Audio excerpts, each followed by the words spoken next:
I was there. Whoops.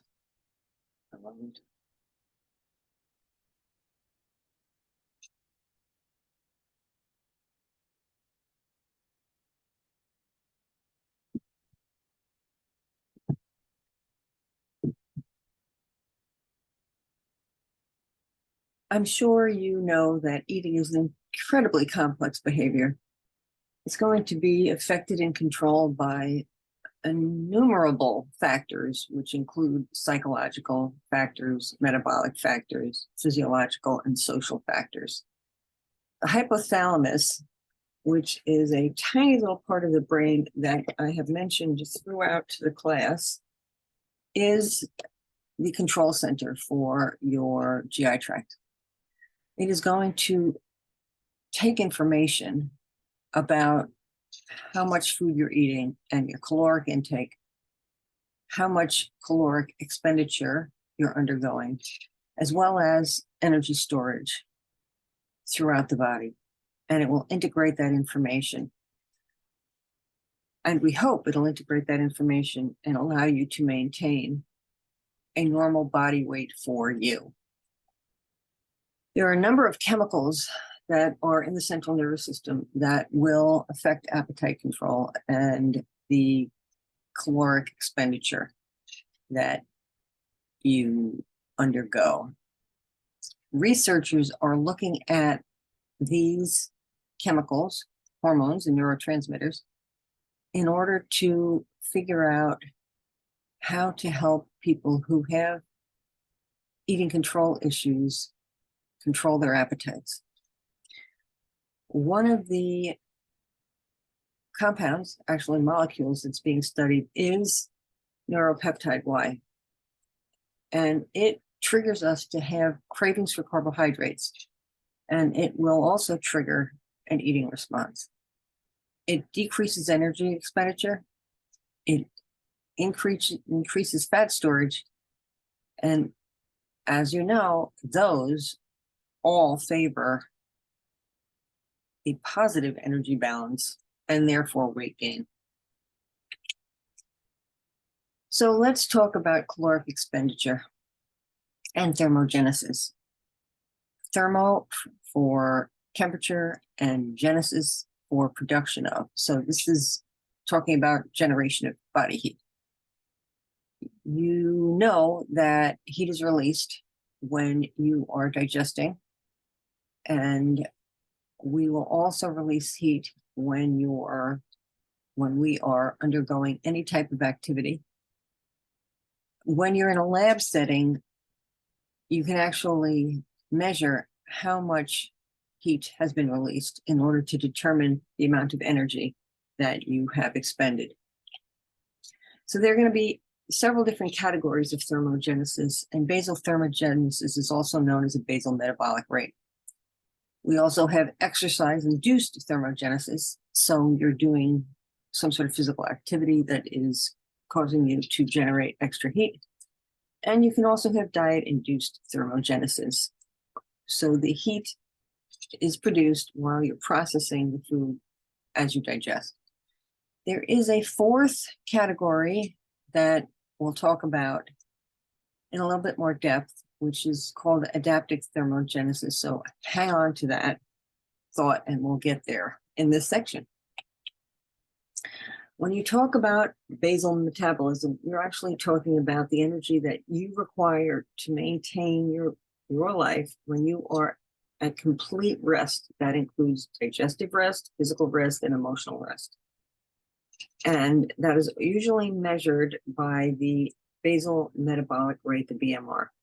So that is going to be the rate of energy that is used for metabolism under very specific conditions. So after a 12-hour fast and restful sleep, you haven't undergone any physical activity, you have no emotional excitement, and you are in a comfortable environment. It is usually going to be expressed as calories per kilogram body weight per hour. And that in general tends to be somewhere around 60 calories. And that's just a rough estimate. Lean body mass makes an enormous difference. So to increase your BMR, you need to increase your lean body mass. In other words, your muscle tissue, and reduce your body fat composition. BMR tends to decline as you reach adulthood because lean body mass starts to diminish. Body composition changes actually can occur because hormones affecting metabolism start to vary in their functionality as you age. Some become more active, some become less active. Humans are generally less active as they age. And that can become problematic in terms of body weight and body composition. So of course, to keep lean, you have to keep moving. So instead of taking the elevator, take the stairs. Instead of parking as close as you can to the building when you're walking in for class, park at the end of the parking lot and get a little extra activity. Take walks with your kids or your dog, go jogging, dance, do something to keep active physically. Because the tendency is to have voluntary physical activities decline as you age, because you get more involved in your kids' lives and work, etc. So generally, people decline in energy production about 5% per decade of life. Try not to let that happen to you. Of course, physical activity is a major component of your energy output. The muscles will need extra energy to function when you're physically active.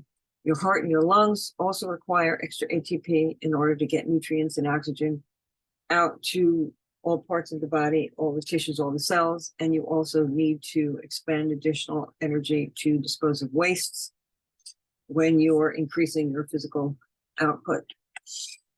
So how much energy you need for any activity, whether it is being sedentary, like watching TV or walking your dog or your kids or playing tennis or playing touch football, riding a bike, running, will depend on three main factors: your muscle mass, your body weight, and the body part that is being moved. So the larger the muscle and the heavier the weight of the body part that you are moving, the more energy is required and used when you are moving it.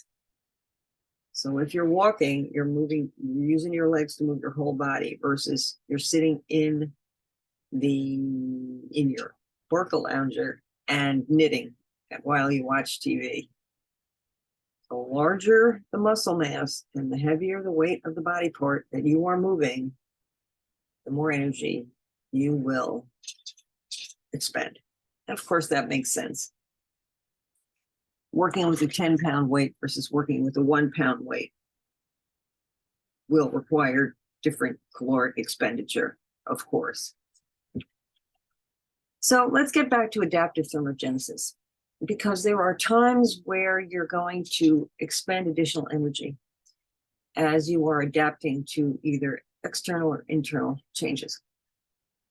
So when you are going into a Get Fit program and you're increasing your physical conditioning, or during extreme cold, which we've talked about, or we will talk about in another session, overeating or starving or trauma, you will have varying energy demands, and generally they will increase. Those conditions may require building up of extra tissues, producing more cells, in other words, and you will require more enzymes and more hormones to deal with those increased metabolic demands. So those increased energy requirements can make a huge difference in the total energy expenditure. And because the component of energy expenditure that's involved in adaptive thermogenesis is so variable and also incredibly specific to the individual and to the conditions that they are undergoing, we do not include adaptive thermogenesis when we're calculating normal energy requirements. And then there's a video that gives a little bit more explanation.